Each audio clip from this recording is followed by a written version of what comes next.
Hello everyone. My name is Jennifer.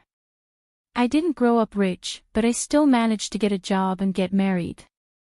My husband's name is Max, and he works at a fancy hotel. I thought my life would be a fairy tale, but things didn't turn out that way. My childhood home wasn't wealthy, we didn't have a lot of money, but I don't blame my parents at all. They gave up nice things for me, took me to fun places, and taught me about different cultures. Maybe they loved geography, but as a kid, I often thought they were trying too hard for me. I didn't want my parents to worry about me anymore, so I decided to start working right after middle school. My mom would say, "You should at least finish high school, it might be hard to find a job without it." My dad would agree, saying, "Yes, we have enough money saved to send you to high school." I was really happy about how my parents felt, but more than that, I wanted to make life easier for them as soon as possible. "It's okay, the sooner I start working, the sooner I'll start earning more," I said, not very sure of myself. But, like my parents said, there was no guarantee I'd find a job. During that time, I had a friend named Jessica, who had moved here from another country when we started middle school. Her family wasn't rich either, which might be why we got along so well and always hung out together. Jessica could speak some English, so we managed to communicate. Without realizing it, I started learning Spanish just by talking with her. By the time I was in 9th grade, I could speak Spanish pretty well. Maybe it was my Spanish skills that helped because, surprisingly, a travel agency decided to hire me. They saw value in my ability to speak Spanish. Jessica and I, having both left school after middle school, started working and gradually lost touch. I focused on my job, determined to earn money. Time passed quickly, and soon I was 26 years old. I often used a hotel lounge for work. It was a fancy but cozy place, and the snacks and coffee were reasonably priced. We held our meetings there with the staff. The waiter working there at the time was Max. The hotel hosted many foreigners, so he spoke Spanish too. Sometimes, I would be there with foreign guests. Maybe because we both spoke Spanish, we connected right away. Max started a conversation, and before I knew it, we were in a whirlwind romance that led to marriage. For a girl from a poor family, getting married was a big deal. I expected to start an exciting new life, however, reality was quite different. When we were getting married, Max had a request. "If it's okay with you, Jennifer, I'd like us to live at my family home." His father had passed away a few years ago, and he was worried about his mother living alone. Her energy levels were dropping, and having someone around to help her seemed like a good idea. Since I worked remotely, Max thought it would be convenient for me to stay home, look after his mother, and handle the household chores. On the flip side, Max often worked long hours and wasn't home much. With his rare days off, having me, a home-based worker, around must have seemed like a good arrangement to him. But I couldn't agree to it right away. When I first visited Max's family home to introduce myself before our marriage, his mother reacted strangely after asking about my education. "Jennifer, which university did you graduate from?" she asked. When I honestly replied, "Well, I didn't go to college. I only finished middle school," my mother-in-law went silent and just looked at me. Her expression showed she looked down on me. "Oh, middle school. Well, she said, eyeing me with disdain. Because of this, I thought living with her might not be easy, so I mentioned my concerns to Max casually. "Max, do you think your mom has some doubts about me?" I asked him. He chuckled a bit and replied, "Nah, that's not true. Mom trusts me, and I'm sure she doesn't have any bad feelings toward my wife either." His words made me think maybe I was worrying too much. Max also promised that if any issues arose, he would talk to his mother for me. With that reassurance, I agreed to move in with his family. But once I started living there, things weren't as smooth as I'd hoped. It was a harsh reality check. Whenever Max and I visited his family's house, his mother would speak to him with such warmth. "Max, thank you. I'm so grateful you're living with me," she would say, and Max would respond, "Of course, I knew it would help you out." They seemed like such a close mother and son. But towards me, my mother-in-law's attitude was completely different, cold, even. "Well, Jennifer, just make sure you don't hold Max back," she'd say emotionlessly, as if she were giving orders to a servant. It was clear she still looked down on me. But at that moment, Max stood up for me. "Don't worry, Jennifer is doing a great job working too," he said. However, when I mentioned this, my mother-in-law briefly looked stern, a detail I didn't miss. I figured I should talk to Max if things ever got troublesome and decided to handle it my way. We were family, after all, and I didn't want any tension between us. That's how we started living together, but reality didn't bend in a favorable direction. One day, as I was working on my computer as usual, my mother-in-law burst into my room and said angrily, "Hey, Jennifer, when are you going to clean my room? It needs to be done by 10 a.m. every day." I was surprised because I had never heard of such a rule before. Sure, I agreed to do household chores, but we never discussed to what extent. If she had just told me kindly from the beginning, that would have been fine. After all, I have my own job and can't be available all the time. However, arguing wouldn't be mature, so I quickly finished my work, apologized, and started cleaning her room. Meanwhile, my mother-in-law was just relaxing in the living room, watching TV and eating snacks. Max had mentioned concerns about his mother's health, but she seemed well enough to clean her own room. I had imagined she might have difficulty walking, but she was more lively than I thought. Once the cleaning was done, she immediately ordered, "Now, start making dinner, and I like it plain. I won't tolerate anything too strong." She even told me to go shopping for ingredients right away. I thought it was too early to start cooking, but I decided to get it done and return to my work. When I got back from shopping, my mother-in-law was still relaxing. It was hard not to feel annoyed, but I chose to hold back and just finish what needed to be done. I thought maybe she was testing me, hoping she'd understand in time. But that hope lingered for months.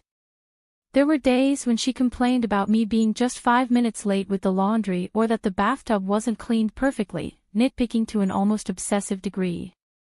Before I knew it, I ended up doing all the chores around the house while my mother-in-law just lounged around. Honestly, if she had the energy to nitpick, she could very well do some chores herself.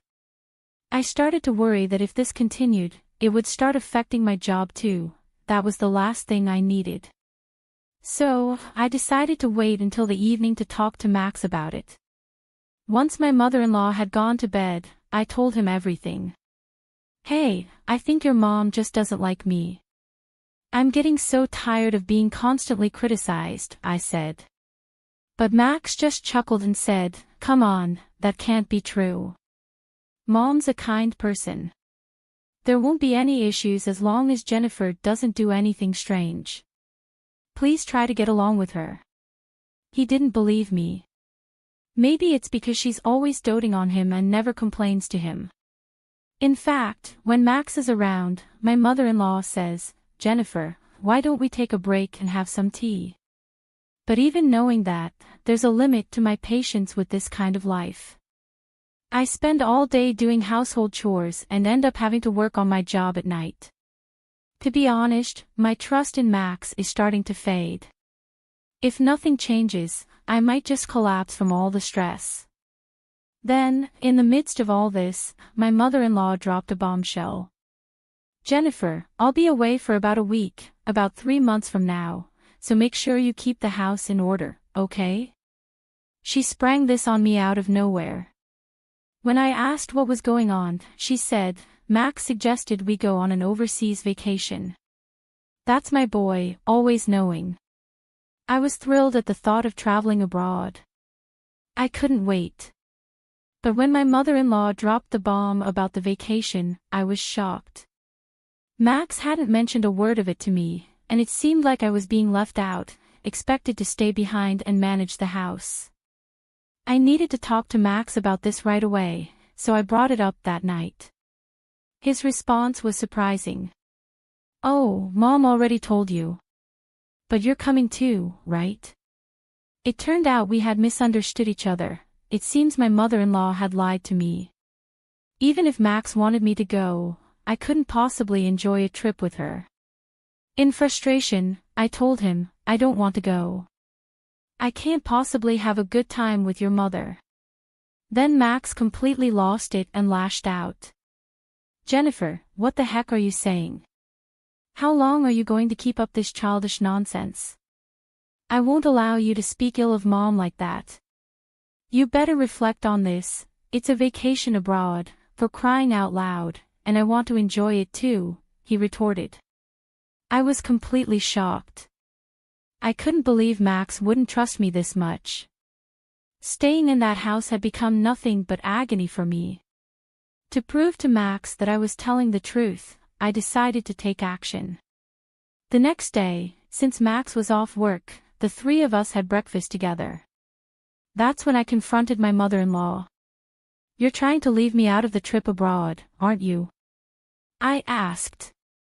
My mother-in-law replied defiantly, "Oh, did I say that, Jennifer? If you want to come, just come along, right?" But Max interrupted, "Hey, Jennifer, don't you understand yet? Apologize to Mom. Why are you being so defiant? You're not a child anymore." Despite my desire to clear things up and make Max understand, my mother-in-law insulted me in the worst way. "Well, maybe Jennifer should just stay home, right? It's too early for someone like you to travel abroad. You won't appreciate the experience with your lack of education. Besides, lazing around at home every day without working, do you even deserve to go abroad? You know it, don't you?" she sneered. I was shocked that she still believed I was unemployed. I've explained my job to her multiple times. Even during our greetings, I've told her what I do, haven't I? I confronted her, but she just looked down on me. "What job? Remote work? Don't joke with me. You're just playing on the computer at home. It's been getting on my nerves every day. There's no way you're making money with that. You're just stealing Max's earnings," she blurted out. That really made me angry, but before I could respond, she went even further. "I have Max, and that's enough for me. Max can speak Spanish and works at a renowned hotel. There's no need to waste his earnings on a woman like you, uneducated and unemployed. A bottom feeder like you should just leave as soon as possible." She continued, just kept going. After all her harsh words, I looked at Max, hoping he would understand. But his response was unexpected. "Well, I can understand how Mom feels. Maybe Jennifer needs to cool off a bit," he said nonchalantly, as if he were fed up with me. At that moment, I made a decision. I couldn't endure being treated like this by both the mother and son any longer. Even though my mother-in-law told me to leave, I still wanted to confirm. "Am I really supposed to leave?" I asked, laughing. She replied, "Of course. Leave as soon as you can. We don't need bottom feeders like you around." I said, "Understood," and began preparing to move out. I simply nodded to the two of them and left the house. As I was leaving, my mother-in-law called after me with a sneer. "Enjoy your poor life as it suits a bottom feeder like you," she mocked. But they didn't realize that consequences would follow their actions. About 3 months after I left the house, around the time they were scheduled to go on their trip abroad, my mother-in-law called me. "Jennifer, I finally reached you." "What's going on?" She sounded quite frantic. "First," I replied, "I'm surprised you managed to call this number." She said, "Of course, I tried several times and couldn't get through. I even called your parents' house to get your new number." I had informed my parents that if either Max or my mother-in-law called, they should call back at this number. "What's wrong?" I asked, with a tone of concern. She replied, panicked, "What's wrong?" "We're getting all sorts of collection letters." "Help me out, I didn't know about any of this." "Well, that's expected. You haven't been paying the utilities, have you?" I simply answered. My mother-in-law seemed lost in her thoughts. "I absolutely thought Max was covering our living expenses. To find out you were paying for everything, why didn't you tell me? I had no idea you were making that much money." "It's a bit late to bring this up now," I said, though perhaps Max had finally told her the truth. That's right, I had already started my own business using expertise I gained from the travel agency where I used to work. My business had grown to the point of earning $20 million, being widely accepted around the world. What probably shocked my mother-in-law even more was Max's income. Just because he worked in a lounge at a well-known hotel didn't mean he was making a lot of money. If anything, Max was just an average worker on the lower end of the pay scale, and speaking Spanish at that hotel was nothing special. There were many Spanish speakers there. Even if he could speak it, it wasn't anything remarkable. There was no way his income could cover the living expenses for 3 people. In reality, just making ends meet for himself was all he could manage. It's ridiculous that she hadn't realized until a collection notice came that I was the one paying all the living expenses for my husband's family. But the more I listened to my mother-in-law, the more shocking facts came to light. The reason why she insisted on me living with them wasn't to keep an eye on her, it was because she had been living off my father-in-law's wealth. Blinded by a temporary influx of cash, she had spent lavishly until there was nothing left. That's when she turned to Max, presuming he was earning well. But Max knew his income was low, and he was somewhat aware of my earnings, which is why he turned to me for help. Hearing this only confirmed how irresponsible they were, but their irresponsibility didn't stop there. "By the way, are you managing to make the car payments?" my mother-in-law exclaimed, raising her voice. "Exactly. Both Max and I have bills piling up since you moved out. I've been receiving more and more credit card statements addressed to both of us. The amounts due each month kept increasing, and before I knew it, they amounted to quite a sum. Their level of luxury spending was beyond me. I have no idea how they were spending without paying the living expenses," she added, sounding exasperated. Max's bills had surpassed his salary, and my mother-in-law hadn't stopped her old habits of lavish spending. It seemed they had both gotten themselves into debt, now totaling over $440,000. What's even more shocking is they thought Max would somehow manage it, if it was just a bit of debt, as my mother-in-law put it. And Max thought I would take care of it if things got tough. The level of dependence in grown adults was appalling. Beyond exasperation, I was starting to feel the danger. So when my mother-in-law brazenly said, "So, Jennifer, you can sort this out for us, right?" I was astonished by her audacity. I made it clear to her. "After everything that's happened, you're asking for help now. There's no way I'm helping." That's when Max suddenly took the phone. "Hey, Jennifer, you're my wife. You have a duty to help us out. Do something. We can't pay this off," he demanded. I couldn't believe their nerve, but I did offer him a glimmer of mercy. "So, you want to come over?" "I might consider it if you do," I replied. He was immediately enthusiastic. "Oh yeah. You'll let us stay, and you'll sort out the money. Then let's do that. Where's your place?" "I'll head there right now," he said eagerly. I had to be honest. "Well, if you can make it, I'm in Hawaii right now. I have a vacation home here." Both Max and my mother-in-law couldn't hide their shock. "What? You mean Hawaii? We can't afford to go there right now," Max panicked.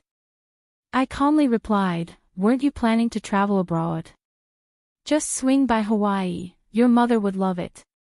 And you did ask my family for my phone number, right? Didn't you realize it was an international number?" Oh, and don't forget the cost of this call. It adds up if you're on for a long time, I added, making my point clear. I said, if we get divorced, I might think about helping with the money too. Max quickly replied, all right. I got it. Let's just get divorced first, then. It seemed like Max realized his debts were something he couldn't trade for anything else. So, I told him I'd deliver the divorce papers once I got back to California and ended the call. About a week later, I returned to California, made sure to have the divorce papers properly written up, and the divorce went through without a hitch. Max looked quite worn out, so I guess he'd been living pretty lean these last few days. He mentioned something at that time. It turns out he had been counting on my money for the overseas trip as well. Hearing that didn't even surprise me anymore. They probably thought I would pay off their debts, but of course, I had no intention whatsoever of doing that. What I proposed was, first of all, for both of them to stop living so extravagantly, and then for Max and my mother-in-law to work hard. I told them that if they did, they could eventually pay off the debt and at least manage the basics. When Max heard this, he lashed out. Hey, that's not what you promised. You were supposed to think about the debt. But I replied, that's why I did you a favor by thinking of a way for you both to handle your debt repayment. So, good luck. Once you can afford to travel abroad again, I'll invite you to my Hawaii villa, I said with a touch of sarcasm and left their place. Afterward, they both seemed to be working themselves to the bone from dawn till dusk, barely scraping by. It was probably a good lesson for them since they'd had it easy until now. On a different note, I heard that Jessica also built a house in Hawaii. I had a reunion with her after so long. She took up a job that took her around the world after graduating from middle school and now seems to be a company president, just like me. She had her parents come over to the house she bought, and they've been living it up together. So, I called my parents over from California, and we started living here. Now, I sometimes visit Jessica's place. We both feel blessed to be able to give back to our parents and encourage each other as we work hard at our jobs.